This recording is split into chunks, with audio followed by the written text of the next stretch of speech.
ప్రస్తుతం మనతో పాటు ఉన్నారు ప్రముఖ ఆయుర్వేద నిపుణులు డాక్టర్ చెలిమెల్ల శ్రీనివాసరావు గారు ఉన్నారు. సార్తో మాట్లాడి గ్రే హెయిర్ అలాగే హెయిర్ ఫాల్ గురించి పూర్తి వివరాలు తెలుసుకుందాం. నమస్తే సార్. నమస్కారం అండి. యంగ్ ఏజ్ లోనే ఈ గ్రేయింగ్ ఆఫ్ హెయిర్ అనేది కనిపిస్తుంది సార్. కరెక్ట్. దీనికి రీజన్స్ ఏంటి వివరించండి. మా యంగ్ ఏజ్లో అంటే వాళ్ళు చూస్తే వాళ్ళ ఫుడ్ హ్యాబిట్స్ కూడా అలానే ఉన్నాయి. అంటే ఫాస్ట్ ఫుడ్ కల్చర్కి అలవాటు అయ్యి అండ్ మీరు చూస్తూ ఉంటే అంటే టీనేజర్స్లో అసలు జుట్టుకు ప్రాపర్ కేర్ కూడా తీసుకోరు.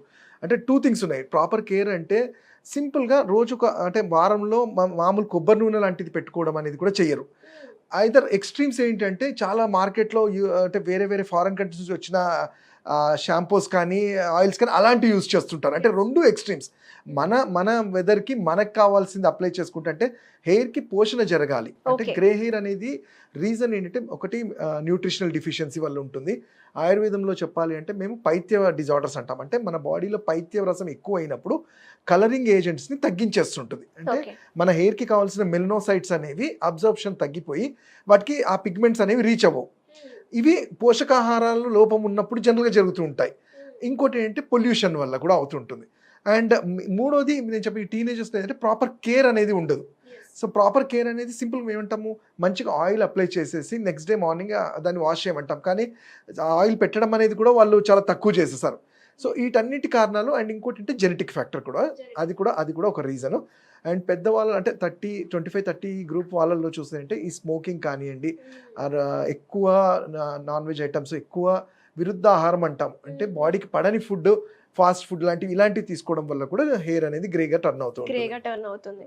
సో ఎర్లీ ఏజ్ లో రావడానికి అయితే ఇలాంటి రీజన్స్ అన్నమాట, ఇట్లాంటి ఫ్యాక్టర్స్ ఉన్నాయి. ఇంకోటి సార్, ఇప్పుడు చాలా మందికి ఉన్న డౌట్ ఏంటంటే ఈ కెఫైన్ అంటే ఈ కాఫీ ఎక్కువ తాగడం, టీ ఎక్కువ తీసుకోవడం వల్ల కూడా హెయిర్ ఫాల్ అవుతుంది అనుకుంటూ ఉంటారు. ఇది నిజమా కాదా? నిజం కాదమ్మా. అంటే కాకపోతే మనము జనరల్గా ఏదైనా ఒకటి చూస్తుంటే అతివృష్టి అనావృష్టి అంటాం. అంటే ఇప్పుడు టీ జనరల్గా మనం అనుకునేది అంటే 2 to 3 times అనేది యాక్సెప్టబుల్ అంటాం. అదే ఒక 5 to 10 times తాగుతున్నాము అంటే నాట్ ఓన్లీ హెయిర్ గురించి కాదు, బాడీలో మిగతా వాటికి కూడా ఇట్ ఈస్ నాట్ కరెక్ట్. అంటే ఎందుకంటే ఈ కెఫైన్ కానీ ఇలాంటివి బాడీకి ఎంతవరకు యూజ్ ఉంటే మిగతా ఎక్కువ అయినప్పుడు అది దాని టాక్సిక్ నేచరే చూపెడుతూ ఉంటుంది. సో ఆ విధంగా చూసుకుంటే ఏదైనా కానీ అతిగా చేయొద్దు అని చెప్తాం. ఇంకోటి, ఎక్కువ సార్లు తలస్నానం చేయడం వల్ల కూడా హెయిర్ ఫాల్ ఉంటుంది అంటారు. కొంతమందికి ఉండదు, కొంతమందికి ఉంటుంది. మరి ఎక్కువ శాతం మందికి ఏం చెప్తారు మీరు? దీనికి ఇచ్చే సజెషన్స్? కరెక్ట్. ఇక్కడ 2 ఫ్యాక్టర్స్ ఉంటాయి. ఇప్పుడు కొంతమందికి హెయిర్ అనేది కొంచెం జిడ్డుగా ఉండి ఫ్లేక్స్ లాగా వస్తుంటాయి, అంటే డాండ్రఫ్ లాగా చూస్తూ ఉంటాం. సో దానివల్ల కొన్నిసార్లు హెయిర్ ఫాల్ కూడా అవుతూ ఉంటుంది. వాళ్ళకి హెయిర్ వాష్ చేయమని చెప్తుంటాం. వీలైనంత వరకు కొంచెం క్లీన్ చేసుకోండి అంటాం. అయితే ఈ ప్రాసెస్లో ఏమవుతుంటే కొంతమంది నార్మల్ హెయిర్ ఉన్నా కానీ ఎక్కువసార్లు చేయటం వల్ల స్కాల్ప్ థిన్గా అవుతుంది. అంటే దానికి కావాల్సిన స్ట్రెంత్ తగ్గిపోయినప్పుడు ఇంకా దాన్ని హెయిర్ వాష్ చేయటం వల్ల అది ఆ ఫాలికల్స్కి ఉండాల్సిన స్ట్రెంత్ తగ్గిపోయి హెయిర్ ఫాల్ జరుగుతూ ఉంటుంది. అయితే అది వాళ్ళ కండిషన్ని బట్టి జనరల్గా అడ్వైస్ చేస్తూ ఉంటాము.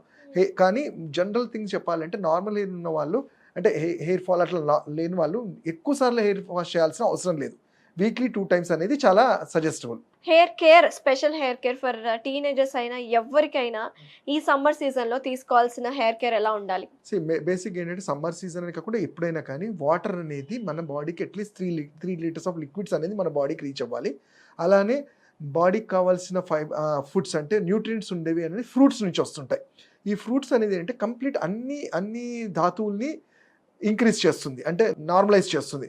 అయితే హెయిర్ ఫాల్ అనేది మా ఆయుర్వేదంలో మేము ఏం చూస్తాము అంటే రస, రక్త, మాంసం, మీద, అస్థి, మజ్జ, శుక్రము, సప్తధాతువుల సారంని శుక్రం అంటాము. ఈ శుక్రదానికి మళ్ళీ ఉపధాతుస్ అంటాము. అంటే మనము ఇప్పుడు చూస్తే మీరు గోర్లు కానివ్వండి, జుట్టు కానీ, ఇవి మలాస్ అంటాం. అంటే శుక్రధాతు మలాస్ అంటాం. ఆ వేస్ట్ లో కూడా దానివల్ల మనకి ఇంత స్ట్రెంత్ ఉంటుంది హెయిర్స్ కి. సో ఇవన్నీ అంటే ఈ సప్తధాతువులు మనము కరెక్ట్ గా ఉండాలంటే టైంకి తినాలి, మంచిగా తినాలి, స్ట్రెస్ఫుల్ గా ఉండకూడదు. సింపుల్ కేర్ అంటే ఏం లేదు, హెయిర్ వాష్ అనేది వీక్లీ 2 times చేస్తూ మెంతి కూర, మెంతి ఆకులు దొరుకుతాయి మనకి. వాటిని ఫ్రెష్గా ప్రిపేర్ చేసుకొని పేస్ట్ లాగా చేసుకొని ఒక 1-2 teaspoons of oil, coconut oil వేసేసి హెయిర్ ప్యాక్ లాగా పెట్టుకోవడం వల్ల స్కాల్ప్ అంతా కూడా నరిష్ అవుతుంది అండ్ ఆక్సిజనేట్ జరుగుతూ ఉంటుంది. సో ఇది మేము 10 daysకి ఒకసారి ఆ హెయిర్ ప్యాక్స్ పెట్టుకోమంటాము. And irrespective of age factors లేకుండా హెయిర్కి స్ట్రెంత్ కావాలి అంటే నేను ఎప్పుడూ చెప్పినట్టే నస్యకర్మ అంటాం. అంటే ఇది నస్యకర్మ అంటే ముక్కులో స్పెసిఫిక్ డ్రాప్స్ ఉంటాయి.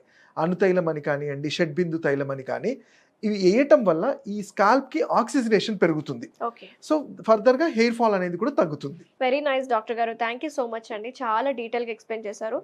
మాకున్న కామన్ డౌట్స్, ప్రేక్షకులకున్న డౌట్స్ని నేను ఈరోజు క్లారిఫై చేశాను అనుకుంటున్నాను. థ్యాంక్ యూ సో మచ్ అండి. నమస్తే. Thank you.